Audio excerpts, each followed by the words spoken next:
Hello everybody and welcome back to Ursa Minor Sewing. I'm Samantha, and in today's part for the 1860s round cage crinoline we're going to be working on getting the support ribbons attached to the bag, and I'm going to try to do some hoops today. I'm thinking it's only going to be the hoops for the bag and then the supports will be in a different video, but we'll see how everything goes with editing and time constraints later on down the road. So let's hop on over to the sewing machine and have a look at how this all works. Okay, so we got our ribbons all taken care of. They're all sewn all along the markings. This was a very long and tedious job. Now what you have to do is sew them to your bag portion. So you go back to the markings we made with the center back and then the little ticks along the top that I did. You're going to take a marking and you're going to line up the last stitch at the open end of the ribbon. You're going to line that up so that it's level with the top edge of the bag, just like that. And pin it in place.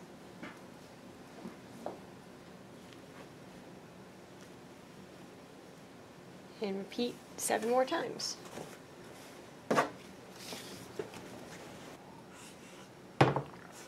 Okay, and now I'm going to run this through the machine really quick.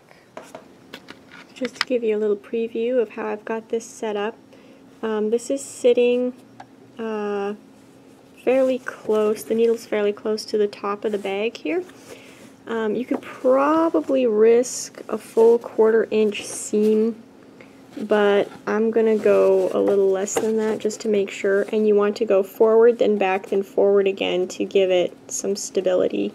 You could even do like a bar tack stitch on here, which would be forward and back straight stitches and then forward and back tight zigzags or buttonhole stitches, and that would really secure this in place. And I'm going to take care of that, and I'll be right back. Okay, so I've got all my ribbons attached to my bag, and I did, I don't know if you can see that, that's a zigzag back and forth to give it some stability so that it'll hang on. I also erased all my marks, which is, this is a dual-ended pen. The white end erases, the blue end marks. So I'll erase that center back line when everything is done. As for all of these markings that I did with the transfer paper, that can come out if you take this to a dry cleaner, so I'm not too worried about it. Alright, so now that that's done, let's move on to the boning. All this. And for these, when you buy this stuff, you should also get a pair of these. These are actual boning cutters. You don't want to use run-of-the-mill, get them from the hardware store wire cutters, because they won't last very long cutting this stuff. So, some of these. And our first bone, I'm going to do the work from the bottom up. So the first bone, or rather hoop 10, for the size that I'm making, it needs to be 130 inches long. Peel this off. Yeah, this is going to go boing on me. There we go. I'm come in here so you guys can see what I'm doing.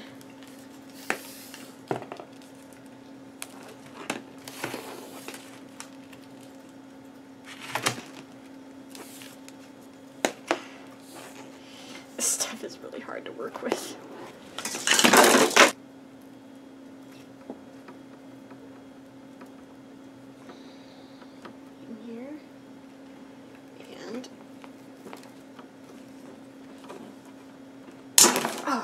There we go.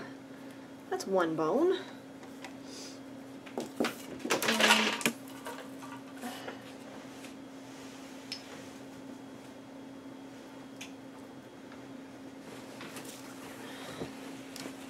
Now we're going to find our center front again.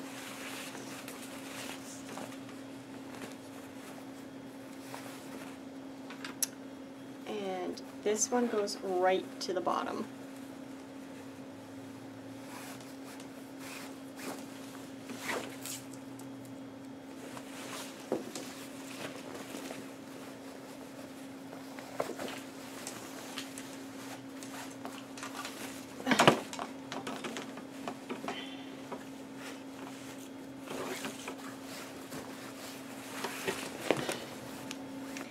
And we're back. So what you want to do is thread your hoop through the bottom, bring it out the other side, and you're going to overlap the two ends about 4 inches. Let's give this a measure here.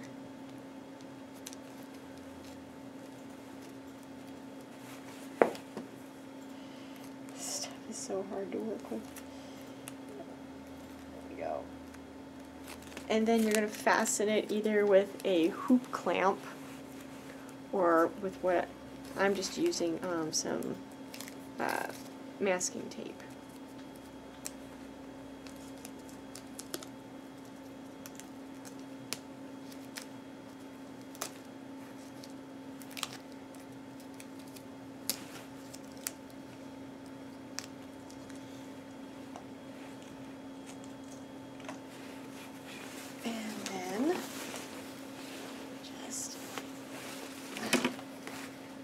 Work it down into the bag. Just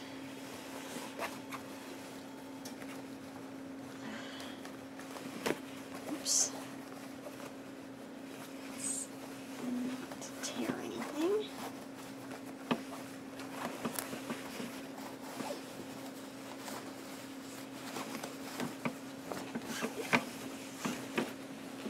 Okay, there's the first hoop in.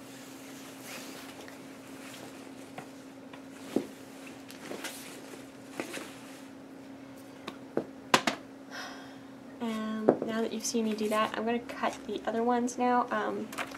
Quick note, the hoop 9 is 130 inches, hoop 8 is 126 inches, and hoop 7 is 120 inches. And I'm going to go take care of those. They're done in the same manner, and I will be right back. Okay, so now we have to sew this pocket closed. And all you got to do, that's why I pressed those top edges together, or press those top edges down, is you just hold them together and get them in there under your needle. And you want to line it up. I don't know if you can see, but the presser foot has a little oval here. And you want to line it up so that the top edge of the bag is against the rightmost edge of this oval, not all the way over.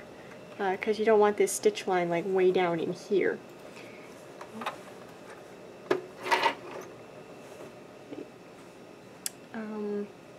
Here, I'll just move my camera for a second.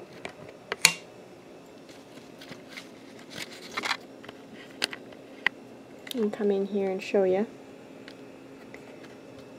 So you can see that my fabric is against that far right edge of the little oval there, so that my stitch line stays fairly close to the top here.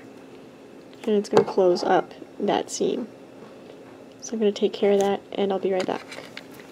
So due to the 15-minute time constraint, editing proved that I could not include the suspended hoops in this part, but my next video is going to have how to get those hoops installed and how to get the finishing touches done on the hoop skirt, so that we can wrap this up and move on to the rest of the project. So until the next one, happy sewing, guys.